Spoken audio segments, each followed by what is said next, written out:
Olá, meu aluno, minha aluna, tudo bem? Hoje iremos trabalhar aqui um pouco sobre a questão da linguagem, que é fundamental para que você utilize dentro de uma redação ou qualquer outro tipo de e-mail seletivo que você vai fazer aqui por diante. Então, a gente vai trazer aqui alguns conceitos fundamentais, como, por exemplo, a questão das funções que a linguagem exerce durante a comunicação. Só que a gente, para saber disso, como utilizar a linguagem, teremos que discutir aqui alguns conceitos prévios. Por exemplo, professor, comunicação. Aí eu te pergunto o seguinte, imagine você entrando numa sala de aula, por exemplo, para assistir alguma aula e o professor não chega e não tem nenhum tipo de aluno com você ali naquela sala. Você pode me responder, tem alguma comunicação naquela situação? Aí você pensa, não, Cláudio, não tem porque eu estou sozinho. Então, de fato, pense no seguinte, quando eu falo de comunicar-se, de comunicação, pessoal, isso significa algo que tem que envolver, no mínimo, dois participantes. Para eu ter uma comunicação, eu preciso ter outra pessoa para haver tal processo. Então, a gente pode falar no seguinte, a comunicação, pessoal, ela representa uma interação entre indivíduos, tá? Por meio de uma linguagem. Então, isso vem a ser uma comunicação. Para você se comunicar, você precisa, de fato, ter uma outra pessoa ali nessa situação, tudo bem? Só que a comunicação, ela vai apresentar o quê? Uma série de detalhes, como a gente pode ver aqui, alguns elementos que são fundamentais. Para a gente ter uma comunicação de fato, esses elementos que a gente vai citar aqui daqui a pouco, eles têm que estar funcionando. Porque, professor, qualquer problema que venha ter na comunicação, em tais elementos, a gente não vai ter isso funcionando de maneira correta. Então, pense no seguinte, você está, por exemplo, conversando com alguém, tá certo? Você está conversando com alguém sobre alguma coisa, você vai estar utilizando um meio para fazer essa conversa acontecer. Isso, pessoal, a gente vai chamar de elementos fundamentais de uma comunicação.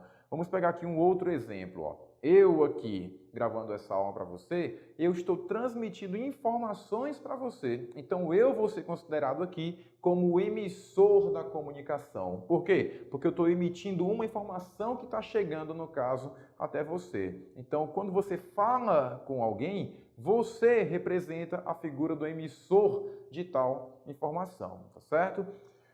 Só que essa informação ela vai chegar até alguém. Em quem, professor? Na figura chamada de receptor. Então, nesse caso aqui, eu estou falando algo para você que está me assistindo. Você configura, no caso, o receptor da comunicação. Por quê? Porque você está recebendo uma informação que eu, a figura do emissor, estou transmitindo, no caso, até você. Mas, Cláudio, e essa informação? O que eu posso entender como informação? Olha, meu querido e minha querida, quando eu falo de informação, lembre-se, quando eu falo algo, no caso, para você, a gente está conversando aqui, um conteúdo, o conteúdo de tal informação. Então, por exemplo, aqui a gente está falando sobre redação, sobre tal conteúdo. Então, isso representa o quê? A mensagem que eu estou transmitindo a você e você está recebendo isso, tá certo?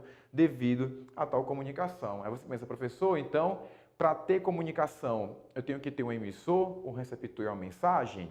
Olha, não só isso, tá? Você tem que ter, de fato, esses três elementos, mais uma série de outros que a gente vai ver aqui, o porquê deles serem fundamentais para a comunicação. Porque não adianta só eu conversar com você aqui, transmitindo uma mensagem.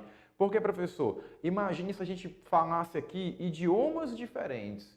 Imagine quando você encontra alguém que não fala, por exemplo, português brasileiro. Você está aqui na rua e alguém te pede uma informação utilizando um outro tipo de idioma. Sei lá, utiliza, no caso, o inglês, o espanhol, seja qual for o idioma diferente. Você pensa assim, como eu posso me comunicar com tal pessoa? Vai dar certo? Se você não compartilhar do mesmo idioma de tal pessoa, não vai ter comunicação porque vocês não vão se entender. Então isso na comunicação significa o quê? Algo chamado de código. O código ele representa o idioma e isso está entre aspas por quê? Porque quando a gente fala de idioma você pensa logo numa língua, tá? Mas o código, pessoal, é tudo aquilo que permite que você troque, no caso, uma mensagem com alguém. Então, por exemplo, quando eu falo aqui de idioma, imagine você assistindo a um filme. Não um filme que está numa língua diferente da sua, aí você vai encontrar o que ali? No caso, a legenda. A legenda é que vai permitir que você o quê? Utilize, no caso, tal compreensão da informação. Então, isso é referente ao que nós chamamos de código para haver comunicação.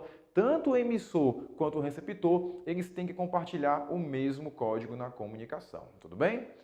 Vamos pegar aqui, O contexto. O que significa isso, professor? Olha, pessoal, não é porque eu utilizo o mesmo código, o mesmo idioma com você, que você vai entender tudo o que eu estou dizendo. Por que eu estou falando isso? Se a gente fosse pensar assim, então qualquer coisa que alguém te falasse em português, você não iria ter dúvida. É isso que acontece? Obviamente que não. A gente tem afinidades com alguns assuntos ou algumas matérias e com outras não. Por quê? Porque depende muito do contexto. Qual é a situação referente a tal informação? Então, o contexto é quando você está conversando com alguém sobre um assunto X.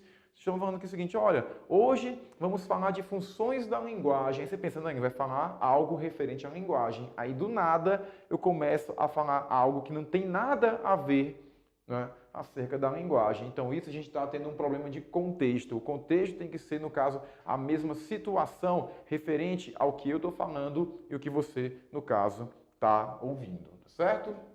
E, por último, temos aqui o canal. O que significa isso, professor? Olha, o que eu estou utilizando aqui para me comunicar com você? Aí você pensa, você está utilizando a sua voz, pois a voz, pessoal, é o meio utilizado para transmitir, no caso, uma informação. Então, quando você pensa no canal, é o meio que você vai utilizar para se comunicar, no caso, com alguém. Vamos pegar aqui um exemplo, que até você encontrou isso na redação ano passado, que trouxe, no caso, a temática dos surdos. Aí pensa no seguinte, a pessoa surda, como ela não tem uma produção sonora, o que ela utiliza para se comunicar com você? Ela utiliza aqui, no caso, as mãos, ela vai fazer um sinal, né? Língua brasileira de sinais. Então, esse sinal que ela faz é o quê? É o canal, tá certo, da comunicação. É o meio utilizado para que ela transmita uma informação, tudo bem? A gente pode resumir tudo isso aqui nessa representação. Você está vendo que eu tenho aqui, no caso, um emissor, e esse emissor transmite uma mensagem para quem?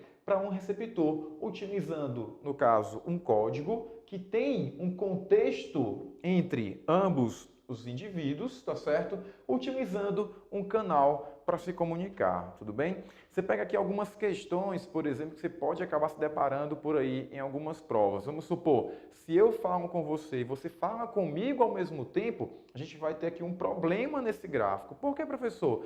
Se eu falo com você, eu sou o emissor da comunicação. E se você fala comigo ao mesmo tempo, você também é o emissor de tal comunicação. Aí eu te pergunto, quem no caso é o receptor? Não é?